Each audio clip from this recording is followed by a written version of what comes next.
Dios les bendiga. Bienvenidos a la clase número 3 de la materia Historia de la Iglesia. Y vemos ahora la expansión de la iglesia. Eso lo vemos que se nos dio de la predicación de Esteban en el 35 después de Cristo. Y nos vamos hasta el concilio en Jerusalén en el año 50 después de Cristo. Estamos hablando de más o menos 15 años en esta época. Dice, durante estos 15 años se decidió que el cristianismo debía permanecer como una oscura secta judía, o debió llegar a ser una iglesia cuyas puertas estuvieran abiertas para todo el mundo. El evangelio estaba limitado a la ciudad de Jerusalén y las aldeas, ¿verdad? Solo esos lugares.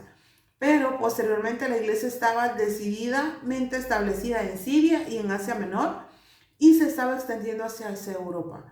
El idioma que se usaba en las asambleas en Palestina era el hebreo o arameo, pero en el área mucho más extensa, el griego era el idioma de su gente.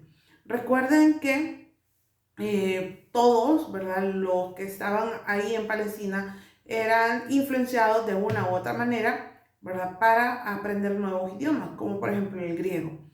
Luego dice acá, vemos el punto 1, dice la predicación de Esteban. Recuerden que él fue el primer mártir, es decir, el primer personaje de la Biblia que murió por seguir a Jesús. Definitivamente que eso lo vemos en Hechos 6, del 8 al 15, y en Hechos 7, donde es acusado de blasfemia. Dice que vemos un perfil de Esteban, dice que era un hombre lleno de fe y de Espíritu Santo. Llamó la atención como predicador. Fue el primero en la iglesia de tener la visión de un evangelio para todo el mundo, y eso fue lo que le llevó al martirio. ¿Por qué? Porque Esteban se atrevió a hablar. Y yo creo que gracias a Dios no estamos en ese tiempo difícil donde no se pueda predicar, y bendito sea Dios que sí podemos hacerlo. Hubo gente de verdad que para llegar nosotros donde estamos, con el evangelio o con la iglesia en sí, sufrió, ¿verdad? Hay gente que murió en el camino, hay gente que el primero que lo vemos pues es a Esteban, y definitivamente que no es el único, hubieron más. Luego eso también se ve en una materia que me encanta, que es la siguiente después de Historia de la Iglesia, se llama Iglesia Contemporánea, que habla de cómo llegó el evangelio a nuestro país.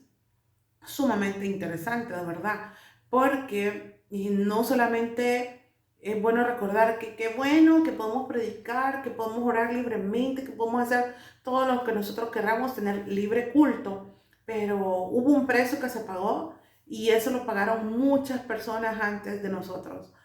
Luego dice que casa por casa, la persecución fue efectuada por Saulo. Eso lo vemos en Hechos 8 del 1 al 3. Ustedes recuerdan quién fue él. Y dice que lo hacía casa por casa, hombres y mujeres. Era un joven de Tarso, de la costa de Asia Menor, llamado Saulo.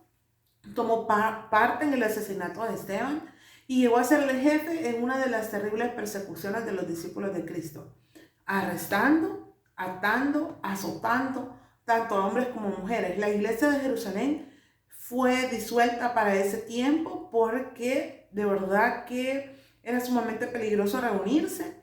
Dice que sus miembros fueron esparcidos a otros lugares, pero a donde quiera que iban, a Samaria, a Damasco, o aún tan lejos como Antioquía en Siria, se constituían en predicadores del evangelio y establecían iglesias.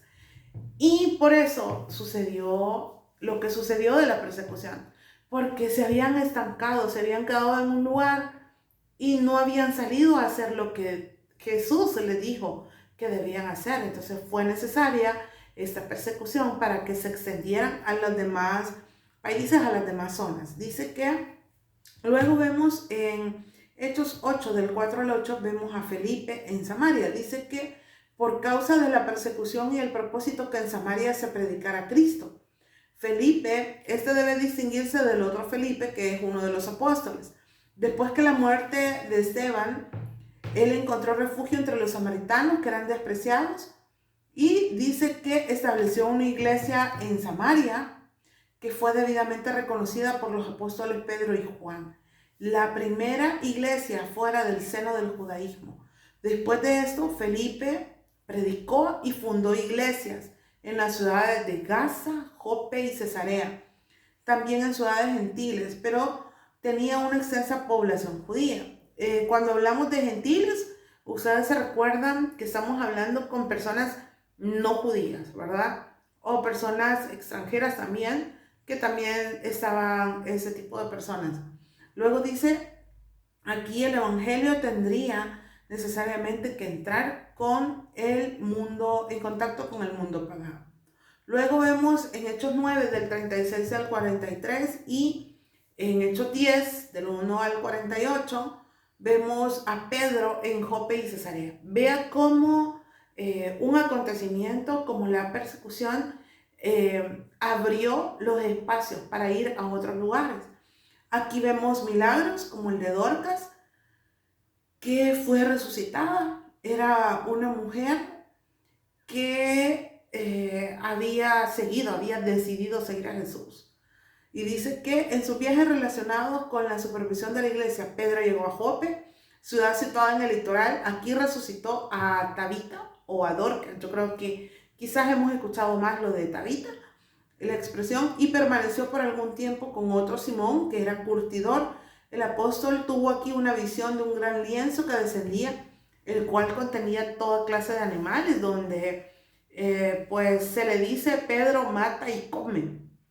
Y él decía, no puedo hacer eso porque su religión, su tradición judía, más bien dicho, le decía que no tenía que hacerlo. Dice que la voz le dijo, lo que Dios limpió, no lo llames tú común. Y de verdad que esa fue una gran lección para Pedro, porque él hacía todavía esa distinción entre los judíos, los extranjeros, la gente gentil. Él sentía que el evangelio no era para los gentiles, él sentía que solo era para los judíos. Luego dice que inmediatamente después dice que llegaron unos mensajeros de Cesarea, 30 millas hacia el norte, pidiendo a Pedro que fuera a instruir a Cornelio. Cornelio fue un oficial romano devoto. Vean la influencia de cómo se estaba dando, que llegó a ese punto, ¿verdad? Que alguien que totalmente podría estar opuesto, ¿verdad? Porque se trataba de un oficial, ¿verdad? Y fue en realidad alguien romano que siguió a Jesús. Pedro fue a Cesarea bajo la dirección del Espíritu, predicó el Evangelio a Cornelio y a sus amigos y los recibió en la casa por el bautismo. El Espíritu de Dios testificó su aprobación divina por un derramamiento semejante al día de Pentecostés.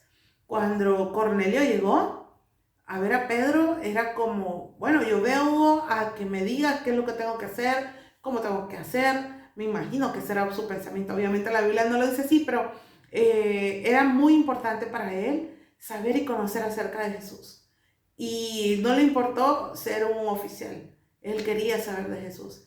Y Pedro pudo hacer a un lado, ¿verdad?, aquel sentimiento que tenía de que no debía de compartirse el evangelio con otros. Luego tenemos la conversión de Pablo, ¿verdad?, que en realidad era Saulo. Eso lo vemos en Hechos 9, creo que la mayoría de nosotros ya lo conocemos. Dice que él fue un perseguidor de la iglesia y llegó a ser después un gran apóstol, de verdad un gran apóstol, y mi respeto para Pablo, que todavía seguimos hablando de él, todavía seguimos aprendiendo de él, y cada carta que él envió a las iglesias, de verdad que impactaba en la vida de las iglesias y sigue impactando en nuestras vidas porque era la palabra de Dios. Luego vemos a la iglesia en Antioquía, eso lo vemos en Hechos 11 del 19 al 30. El término cristiano fue usado por primera vez, eso lo vemos en Hechos 11, 26. Y aquí Bernabé trae a Saulo. Después de la muerte de Esteban, la iglesia fue esparcida por todas partes, ¿verdad? Eso ya estuvimos viendo y analizando, que si no hubiera sido de esa forma, creo que no nos damos cuenta, ¿verdad?, de que el evangelio tenía que ser extendido, ¿verdad? Luego estamos viendo que después de eso, de hechos de su conversión, y que de alguna manera los cristianos fueron llamados cristianos, en ese término dice que fue en la ciudad de Antioquía. Ahí fue cuando fueron llamados por primera vez cristianos. Dice que la iglesia en Antioquía se elevó a tal prominencia que fue ahí donde por primera vez los seguidores de Cristo fueron conocidos como cristianos. Un nombre aplicado no por los judíos, sino por los griegos, y que se encuentra solamente 3 veces en el Nuevo Testamento. Los discípulos en Antioquía enviaron a los santos pobres en Judea a un tiempo de hambre. Sus dirigentes y maestros eran hombres eminentes en la iglesia primitiva. Luego tenemos el viaje misionero de Pablo, donde habían ciertas características típicas de los viajes de Pablo, y era que habían 2 jóvenes, ¿verdad? Y eran obreros y trabajaban unidos. Vemos a Bernabé y a Pablo. Luego tenemos a Juan Marcos. Luego ellos pasan a unas ciudades que tienen como unos nombres medio raros, ¿verdad? Pero que Salamina y Pafo, Chipre, Antioquía, Listra, Derbe, todas esas ciudades comenzaron una sinagoga, empezaron a haber iglesias fundadas. Luego vino el concilio de Jerusalén en el año 50, eso lo vemos en Hechos 15, donde había sido hablado la circuncisión de los gentiles para salvación. Dice que, si ustedes recuerdan, la circuncisión nada más era aplicable para los judíos, ¿verdad? Dice acá, en esa sociedad o grupo organizado hay 2 clases representadas, los conservadores y los progresistas. El elemento ultrajudío en la iglesia sostenía que no podía haber salvación fuera de Israel. Eso era, de aquí los discípulos gentiles debían recibir la circuncisión y observar las reglas judaicas. Los maestros progresistas encabezados por Pablo y Bernabé declaraban que el evangelio era para los judíos y los gentiles bajo las mismas bases de fe, sin tomar en cuenta la ley judaica. Estas circunstancias de verdad que se dieron, y bendito sea Dios, ¿verdad? Que se dio la oportunidad de que pudiera llegar el evangelio a los gentiles. Luego tenemos acá otro periodo que es la iglesia entre los gentiles, y eso lo vimos desde el concilio de Jerusalén, que es el que estamos hablando ahorita, hasta el martirio de Pablo. Vea que es sumamente importante que nosotros nos demos cuenta que los periodos de la iglesia han marcado lo que ahora nosotros tenemos. Dice que aquí surgió una controversia y amenazó con una división en la iglesia entre los maestros progresistas y los conservadores. Luego dice que finalmente se celebró un concilio de Jerusalén para considerar la cuestión del estado de los miembros gentiles y establecer una regla para la iglesia. Se llegó a la conclusión, esto fue lo que se hizo en el concilio, que la ley ataba únicamente a los judíos y no a los gentiles creyentes en Cristo. Con esa resolución se completó el periodo de transición de una iglesia judía a una iglesia para toda la raza. Por eso venimos ahora a la iglesia a los gentiles. Después de esa decisión, ¿verdad?, en el concilio, la iglesia quedó libre para iniciar una mayor obra destinada a llevarla a toda la gente de toda raza y de todo país al reino de Jesús. Al reino de Jesús, es decir, no solamente va a ser para ustedes, judíos, sino que va a ser para todos los que quieran, para todos los que necesiten conocer de Dios. Dice, los miembros gentiles seguían aumentando y los judíos disminuyendo, pues según el evangelio ganaban adeptos en el mundo pagano. Los judíos se alejaban de él y su odio se hacía más y más amargo. Casi en todas partes durante esa época, los judíos los que instigaban las persecuciones en contra de los cristianos. Se puede imaginar, porque los judíos decían, ¿cómo vamos a compartir esto con ellos? O sea, habían algunos todavía que no estaban de acuerdo. Pablo y Silas dice que fundaron una grey en la ciudad de Atenas y una fuerte congregación en Corinto. Pablo navegó hacia ese a través del mar Egeo para llevar una breve visita a Éfeso, en Asia Menor. hubieron grandes resultados, de verdad que todo ese acontecimiento de cómo la iglesia llegó a los gentiles es sumamente importante saber de que Dios permitió, ¿verdad? Cada circunstancia, aunque difícil, una persecución, y luego llegar a un concilio y decir, sí, pueden hacerlo, hacerlo para todo el mundo. Creo que fue un gran periodo dentro de la iglesia. Pablo fue más adelante encarcelado. Cuando él llega a Roma, dice la ciudad que había sido por muchos años la meta de sus esperanzas. Aún se trataba de un preso en espera del proceso, sin embargo tenía una casa alquilada donde vivía encadenado a un soldado. Su primer esfuerzo fue, como siempre, alcanzar a los judíos y celebró una reunión por todo un día. Pero viendo que solamente unos pocos estaban dispuestos a aceptar el evangelio, se volvió a los gentiles. ¿Por qué? Los judíos decían, entonces si es para los gentiles, ya no es para nosotros, entonces que los gentiles se quedaran con eso. Creo yo que a ese pensamiento era el que habían llegado los judíos, porque se hacía después complicado que los judíos reconocieran a Jesús. Dice, la tradición declara que en este lugar fue arrestado, martirizado en el año 68 después de Cristo. A este periodo pueden pertenecer 3 epístolas, que es Primera de Timoteo, Tito y Segunda de Timoteo. Su última carta escrita desde su prisión en Roma. O sea, Pablo vivió tanto e hizo tanto, pero al final también sufrió. Y fue un mártir porque fue a causa del evangelio. Y tenemos la primera persecución imperial. Eso lo vemos en el año 64 después de Cristo. Dice que Roma fue destruida en un gran incendio y ese incendio fue iniciado por Nerón, el peor de los emperadores romanos. Es cierto que la opinión pública acusó a Nerón de este crimen. A fin de liberarse, Nerón declaró que habían sido los cristianos los que incendiaron la ciudad y dio comienzo a una terrible persecución. Sea como haya sido, indistintamente, ¿verdad?, de lo que haya pasado, definitivamente que aquí es donde nosotros aprendemos y reconocemos que todas las cosas nos ayudan a bien, a nosotros que amamos a Dios.